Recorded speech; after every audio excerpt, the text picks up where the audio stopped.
নভেম্বরে একদম ফাইনাল। এই নভেম্বরে? এই নভেম্বর, সামনে নভেম্বর আছে, এই নভেম্বরে। কেন আপনি সিদ্ধান্ত কেন নিলেন?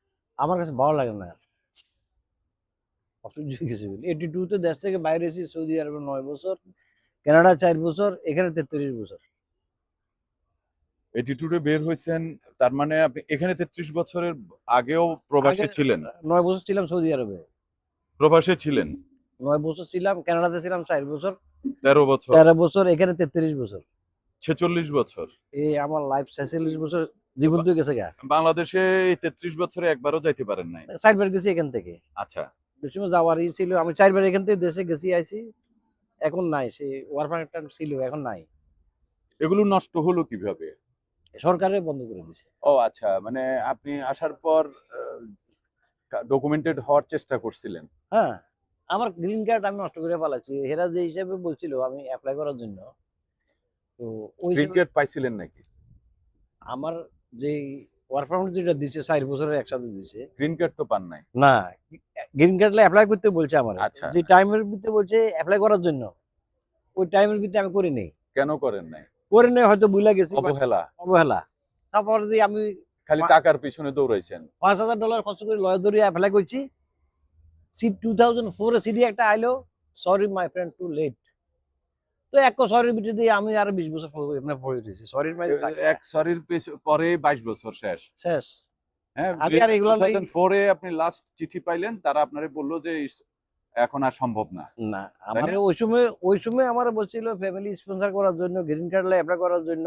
আমি এগুলো পাত্তা দিইনি। কারে কারে আনতে পারছেন এখানে? এখানে আমার ছেলে আছে, মেয়ে আছে, জামাই আছে। ওয়াইফ তো নাই? হেও আসছে, হে আসি এখন দেশে আছে। ও আইসা আবার গেছে? গেছে, আবার আগামী মাস 3 তারিখে ও আইব। ও আচ্ছা, তার মানে হলো আপনার ফ্যামিলি সবাই চলে আসছে? একটা ছেলে আছে দেশে। ওকে। কতদিন পরে আপনার সাথে, আপনি বাংলাদেশে থেকে বাংলাদেশ ছাড়ার কতদিন পর ওনারা আসলো এখানে? আমি 2008 এ আসি লাস্ট বাংলাদেশ থেকে। আচ্ছা, এরপরে ফ্যামিলির সাথে কতদিন পর দেখা? এরপরে তো ছেলে আসলো, জামাই আসলো, মেয়ে আসলো। সেটা এরপরে কত সালে? জামাই আসছে যায় আজকে থেকে তো 10 বছর আগে আর কি। আচ্ছা, তারা অ্যাপ্লাই করার পর আপনার ওয়াইফ আসছে? আমার ওয়াইফ তো আসে টুরিস্ট ভিসায়।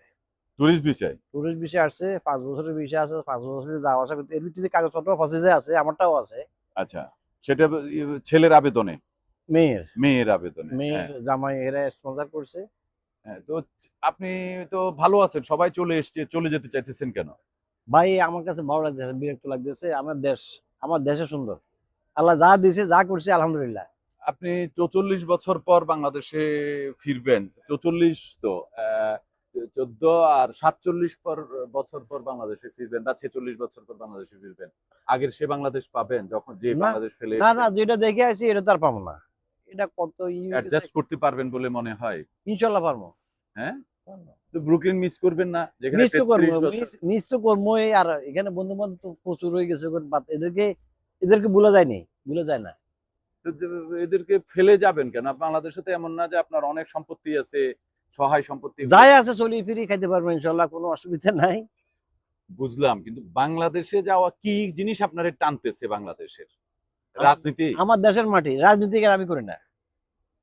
আমার দেশের মাটি, যে কতদিন বাঁচি দেশের মানুষের লই মিলিমিশি থাকবো, খামো, নামাজ কালাম পড়বো, বাড়ির সামনে মসজিদ দিছি আর কি। এখানে কি কি মিস করবেন বলেন তো? স্পেসিফিক স্পেসিফিক লোকজন তো মিস করবেন, এই যে আমি আপনার সাথে সঙ্গ, মনির ভাই কি অবস্থা, এইটা মিস করবেন, এগুলা সেটা miss বুঝলাম, করবো কিন্তু সবার সাথে। স্পেসিফিক আপনি কি মিস করবেন? ভাই আমার 33 বছরের লাইফে সবার সাথে আমার ভালো সম্পর্ক। সন্দ্বীপ বলেন, চিটাগাং বলেন, ঢাকা বলেন, সবার সাথে আমার ভালো সম্পর্ক। কেউ সাথে খারাপ সম্পর্ক নাই। তো এদেরকে মিস করবো আর কি। যে সকালবেলা উঠি আইদে দোকানের মধ্যে নাস্তা খাও, হাই উল্লেখ করো, গেলা দেশে গেলে হাঁপা মনি আর কি। দেশে কিন্তু দেশের সোশ্যাল মিডিয়াতে যা দেখেন, বন্ধু বান্ধব যা বলে, তাতে আপনার কি মনে হয় যে দেশে গেলে আপনি কি সবচেয়ে বেশি ফেস করবেন? আপনার ধারণা একটা তৈরি করছেন না, আপনি একটা প্রস্তুতি তো নিশ্চয়ই নিছেন, কি ফেস করবেন দেশে গেলে?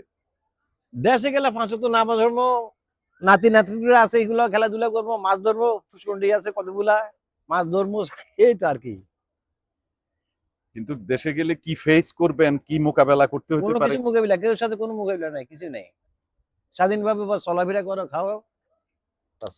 স্বাধীনভাবে আসলেন আপনি 1987 সালে না এখানে এখানে আছি 94 এ। 94 এ তো আপনি সরাসরি আমেরিকায় আসেন নাই।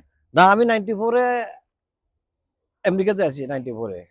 92 তে গেছি কানাডা, আচ্ছা, 92 তে কানাডা থেকে 94 এ আমেরিকাতে আসছেন। আমেরিকাতে, হ্যাঁ। আমেরিকাতে ঢুকলেন টুরিস্ট হিসাবে নাকি, না বর্ডার ক্রসার? বর্ডার ক্রস করে আইছি। বর্ডার মানে কানাডা থেকে বর্ডার ক্রস করে আসছেন, সেখানে কোনো ফর্মাল ওয়েতে আসেন নাই? না, না। ফর্মাল ওয়েতে না আইসা আপনি এখানে আইসা ফর্মাল হওয়ার চেষ্টা করেন নাই? এই যে পলিটিক্যাল করছি, কোনটা? পলিটিক্যাল পলিটিক্যাল অ্যাজাইলাম করছিলেন? অ্যাজাইলাম ও করছি। আচ্ছা, ওই অ্যাজাইলামের মাধ্যমে আমি ওই ওয়ার পারমিট, এগুলো পাইছিলেন? তারপর দি আইডি মাইডি যা আছে, সোশ্যাল সিকিউরিটি সবগুলা পাইছি। আছে, সবগুলো আছে আমার কাছে। আচ্ছা, তো কাজবাজ শুরু করছেন কোথায়? আমি শুরুটা কেমনে করলেন? তখন কি কাজের পরিবেশ এরকম ছিল? আনডকুমেন্টেডরা কি কাজ করতে পারত? কাজ করতে পারতো। তো আমি আসি উঠলাম যে ম্যানহাটনে। আমার এক ফ্রেন্ড ছিল, হে আমার আগে আসছে এখানে। হুম, হুম। আসার পরে দি এই ম্যানহাটনে 660 ডে, সেকেন্ড এভিনিউ আর ফার্স্ট এভিনিউ বিটুইন, এই অ্যাড্রেসে গেছি। যাওয়ার পরে যে ফ্রেন্ডটার কাছে আসছি, আমার ওই ফ্রেন্ডটা দিনকে আবার মুভ হয়ে গেছে আলবানি। হুম। যাইতে যে দোকানের অ্যাড্রেস দিছে, ওই দোকানে এখানে বলে গেছে আমার এক ফ্রেন্ড আসতেছে, ওরে টেক কেয়ার করি। হুম। তো হেরা আমার ভালো ই করছে, করার পর দিয়ে রাখছি। কয়দিন গুলাম গেলাম, ঘুরে গেলার পর দিয়ে কইলো যে একটা কিছু তো করতে হইব। কি করতে হইব? ডিশ, ওই সুফিয়ান আসলে সিলেটি মালিক, হুম। কয় ডিশ ওয়াশার চাকরি নিলাম। আমি কোনো সময় ডিশ মারিনি ভাই। ও আচ্ছা, আপনি এসেই ম্যানহাটনে উঠছেন? হ্যাঁ, ম্যানহাটনে যার কাছে উঠছেন সে রেস্টুরেন্ট আছে নাকি আরেকজনের রেস্টুরেন্ট? গ্রোসারি একটা ছিল, আচ্ছা। স্পাইস হাউস গ্রোসারির নাম ছিল। হ্যাঁ, হ্যাঁ। তো হে আবার বলে গেছে আমার এক ফ্রেন্ড আসতেছে কানাডা থেকে, আসলে হেরে টেক কেয়ার করার জন্য। আচ্ছা। তো কদিন ঘুরে গেলার পর দিয়ে এরা করলো যে রেস্টুরেন্টের চাকরি, ব্যাকে রেস্টুরেন্টে চাকরি করে। তখন আমরা রেস্টুরেন্টে কখনো করিনি।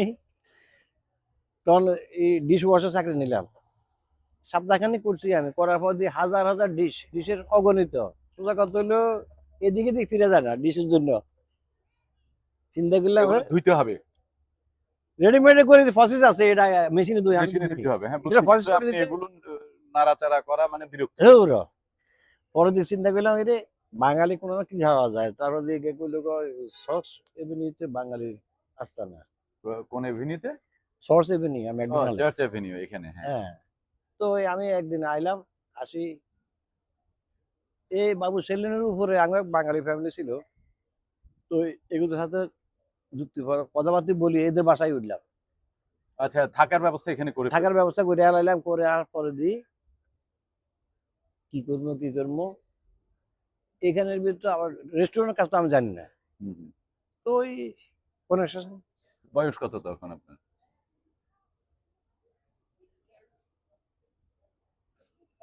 30? হিসেবে 30-32 পার। ইয়াং আর কি, একদম ইয়াং, যুবক। কনস্ট্রাকশনে ঢুকে গেলেন। হ্যাঁ, ঢুকে এই 12-14 বছর তো কন্টিনিউ করলাম। হুম। করার পরে দিই এই আস্তে আস্তে এখন তো আজ 8 বছর তো কাম কাজ করি না। ও, 8 বছর ধরে কাজ কাম এখন করেন? 8 বছর কাজ করি না। আর কনস্ট্রাকশন শুরু করলেন, কনস্ট্রাকশনের এখানে তো সবাই শুরু করে কিছুদিন পর বস হয়ে যায়।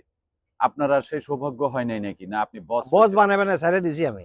আচ্ছা, বস বানায় ছাড়িয়ে দিছি, নিজে বস হইনি। কেন এটা হন না কেন?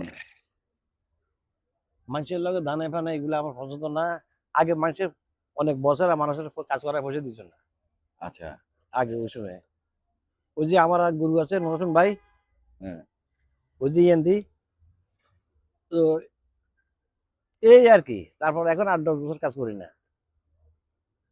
কাজের মধ্যে সো এই ডিশ মারার পর আপনি চলে গেলেন কনস্ট্রাকশনে। আর কোন কনস্ট্রাকশনের কাজের মধ্যে নিজের কাছে ভালো মন্দ কি বিচার, মানে কেমন মনে হয়েছে? ভালোই লাগতো কাজ।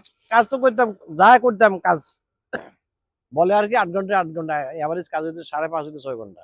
সৌদি আরবে কি কাজ করতেন? সৌদি আরবে আমি ড্রাইভিং বিষয়ে গেছি। Driving visa. তার মানে আপনার সাথে ড্রাইভিং ভিসার সাথে এখানে এসে আপনার কাজের কোনো মিল নেই। না, তো এখানে এসে আপনি যুদ্ধটা শুরু করলেন, ডিশ ওয়াশে যুদ্ধ করলেন, পারলেন না, কনস্ট্রাকশনে শুরু করলেন। সো এটা একটা যুদ্ধ ছিল না? আপনার বাড়িতে যুদ্ধ- টাকা পাঠাও, ওই করো, সেই যুদ্ধ করো, ছিল না। আয় করো। আমি যে বছরে কাজ করছি, গাড়িও চালাইতাম, লেবার নিতাম আনতাম, আবার নিজেও কাজ করতাম। আনডকুমেন্টেড হিসেবে বেশ ভালো সুবিধা ছিল। ভালো ছিল, হ্যাঁ। সুবিধা ছিল না? হুম, হ্যাঁ, ভালো ছিল কাজ। সেই সময়ের চিত্র আর এই সময়ের চিত্র একটু তুলনা করেন তো। আমগো ওই সময় আমগো বেতন ছিল 35 টাকা না 40 টাকা ছিল বেতন। তো বাড়তে বাড়তে যে সময় 250 টাকা বেতন হয়েছে, আমি কাজ বন্ধ করে দিছি। যে সময় আমার বেতন 250 টাকা, হ্যাঁ, ওই সময় থেকে আজ 8-10 বছর আর কাজ করি না। শেষ কি কাজ করছেন? ইস্কাবালে কাজ করতাম আমরা। স্কেফলে? ও, মানে ইলেকট্রিক ইস্কাবাল। নির্মাণ 40 ফ্লোর 40 ফ্লোর ঘরের মধ্যে কাজ করছি আমি। 46 তলা। আচ্ছা, এখানে ইলেকট্রিক ইস্কাবাল কাজ করছি ম্যানহাটনে। এটা তো ঠিক যে এখানে যে বাংলাদেশিদের আজকে যে আধিপত্য, এইটা একসময় ছিল না। এই আধিপত্য না, একসময় ছিল না। না। এখানে অন্য জাতিগোষ্ঠী ছিল, তারা বাংলাদেশিদের অনেক নির্যাতন করতো, হ্যাঁ, নানানভাবে হয়রানি করতো। সেগুলো আপনারা ওয়াশ আউট করছেন। হ্যাঁ। এটা বিরাট যুদ্ধ ছিল একটা। যুদ্ধ মানে হিসেবে অন্যরকম ছিল বাস। মনির ভাই, দীর্ঘদিন থাকলেন, কাগজপত্র হইল না,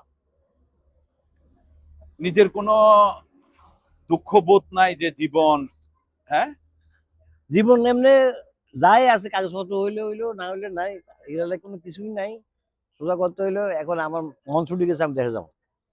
এখন মন ছুটি গেছে। আপনি একসময় বলছিলেন দেশে যাব না, এখানে কবর কিনে রাখছি, আছে, জায়গা তো আছে, এটা অসুবিধা নেই। বলছিলেন তো? হ্যাঁ, আপনি বলছিলেন দেশে যাব না, কবরের এখানে জায়গা কবর কিনে কিনে আছে। আছে, দেশে যায় কি কিনা করব? আছে, হ্যাঁ। দেশে যায় কি করব? মনে আছে আপনার সেই বিখ্যাত উক্তি? হ্যাঁ। তো এখন আপনি সিদ্ধান্ত নিছেন। দেখেন, দুইটা পরিবর্তন। একটা হলো আপনি তখন আপনার ওয়াইফ ছিল না, কেউ ছিল না এখানে। আপনি তখন বলছেন দেশে যাব না। আর এখন তারা আসতে পারে, সবকিছু হবে। এখন কয় দেশে যাব। সবাইরে তো সিস্টেম করে দিছি বস, সবাই সবার মতো ঠিক আছে। এখন আমার মন যেটা লাগে, ভালো লাগে, আমি সেটাই করি। মন যেটা চায় সেটাই করি।